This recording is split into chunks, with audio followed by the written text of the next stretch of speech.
Hi. First of all, I'm sorry I couldn't join you guys this evening. I'm in Indianapolis. I've got a couple of different things going on for work that required me to be out for the first part of the week, so I wasn't able to come in, but I really appreciate Dr. Spurgeon letting me present my materials remotely. So you guys are going to watch the presentation. If anybody has any questions, please feel free to give me a call. You can also shoot me an email. So that said, let's go ahead and get started. So I first started to become interested in the idea of open educational resources as an administrative issue for principals through something that was going on in my own job. As you guys know, I'm the Director of Humanities and High Ability for the EVSC, and I'm responsible for all of the curriculum for all of our Spanish teachers and all of our social studies teachers. When we started talking about textbook adoption, it became evident that we were not going to be adopting textbooks this year, but that we still had to provide some kind of resources for our teachers. And this is where the idea of open educational resources comes in. I became very interested in the principal's role in determining these resources, as well as what it might mean for teaching and learning in the classroom. So what is our current reality in schools? Well, schools have restricted budgets and our kids know a whole lot about technology. So we're at a point where these two things merge, and we need to figure out how to address our need for resources while keeping this in mind. The principal is going to need to be a curricular leader. Anytime there are questions about what's being taught in any specific classroom, the principal is ultimately responsible. So one way to kind of address this reality of our funding and our students and our administration is to look at the adoption of open educational resources. So what are open educational resources?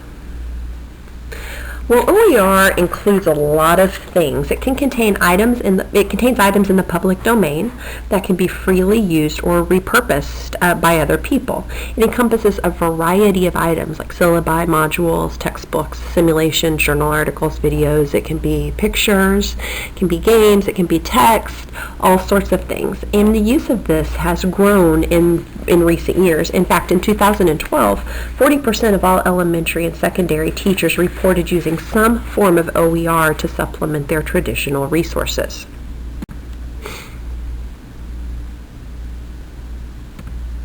So OER has been around for a little while. It's still fairly new, but it has been around for the last 13 or 14 years. Since the inception of the internet, people have been able to access a whole lot of materials, and from the beginning, educators have been using these resources.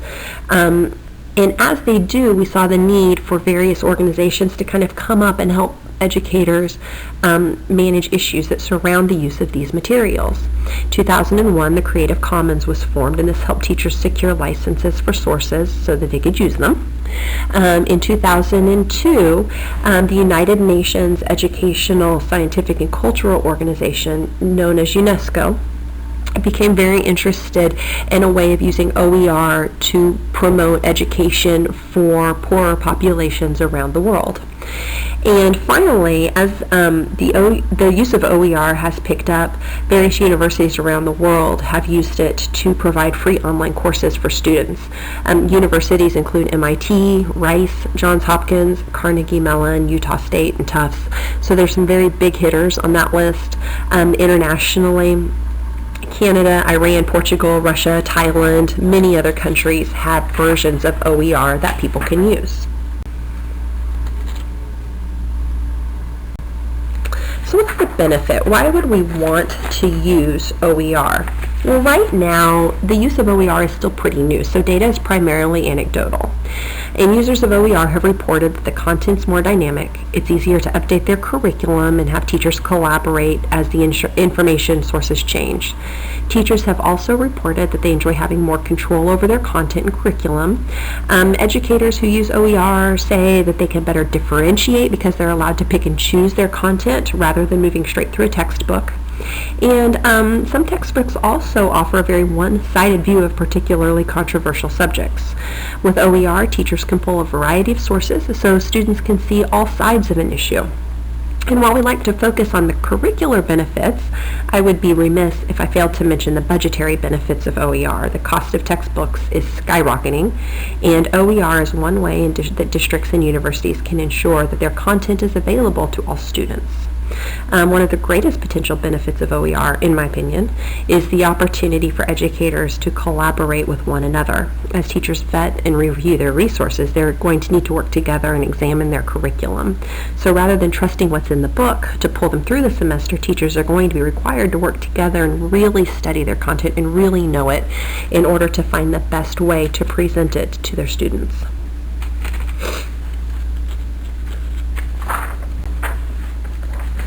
So there are going to be some challenges in using OER. It is scary for some teachers, and we got to figure out how we're going to overcome these challenges when developing these resources. One of the biggest challenges falls in the sheer amount of information available. Teachers and administrators have to learn how to review resources in order to determine the ones that best fit their needs. Further, there's a concern about inequity in technology. Some schools have one-to-one technology. Others, though, don't have a computer for each student, so there's no way to ensure that students have internet access at home. Availability and accessibility of materials is also an issue. Because there's so much of it is online, there's going to be concern about resource sites that change and links that don't work. Finally, it's a challenge to ensure that materials are being used legally. Two primary pieces of legislation define the way educators use OER. The Fair Use Doctrine requires that teachers demonstrate they've attempted due diligence in trying to follow the law, and includes a list of conditions that a teacher can review for themselves to determine if they need permission to use the material. The TEACH Act allows educators to use certain copyrighted work if they meet certain conditions.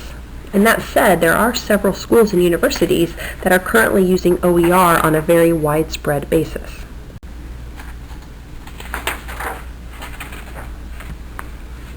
Massachusetts Institute of Technology, or MIT, was one of the first universities to extensively use OER.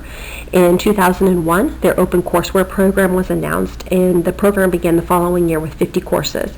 By 2012, over 2,100 courses had been published, with over 125 million site visits.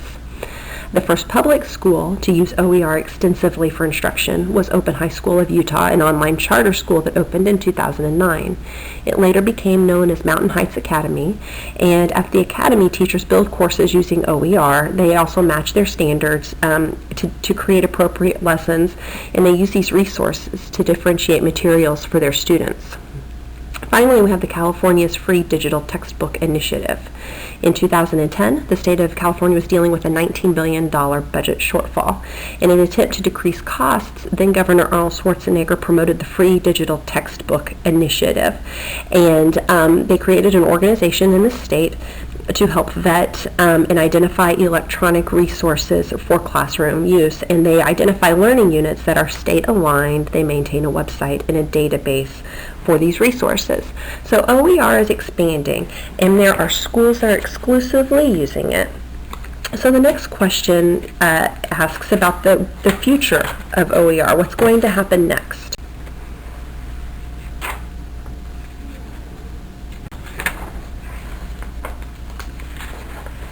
The future of OER can be seen in some past trends. As surveys have happened over the last several years, teachers have indicated that they do expect that they will be using OER more extensively as time goes on. 77.5% of educators have indicated that they either will or may use OER in the next 3 years, and only 6% or so indicated that they were not interested at all in utilizing OER. Several states are already making a concerted effort to move in this direction. In November of 2014, 11 states came together to form a coalition to develop open educational resources which are aligned to the Common Core state standards. These states are going to develop resources that not only contain instructional materials, but also strategies and resources that are going to help teachers develop differentiated instruction in their classes. They're going to include formative and summative assessments as well as rubrics for each of their courses. So in conclusion, I'd like to talk about the role of principals in the development of OER.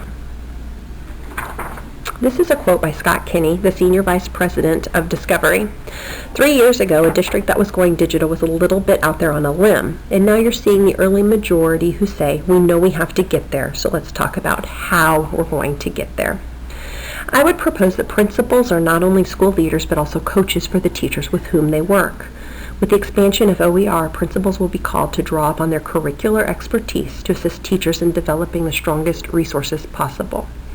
Principals will be called upon to lead teachers in this change while ensuring that the curriculum and instruction for their students remains strong. And ultimately, a solid base of curriculum instruction is what is needed in order to ensure student achievement and success.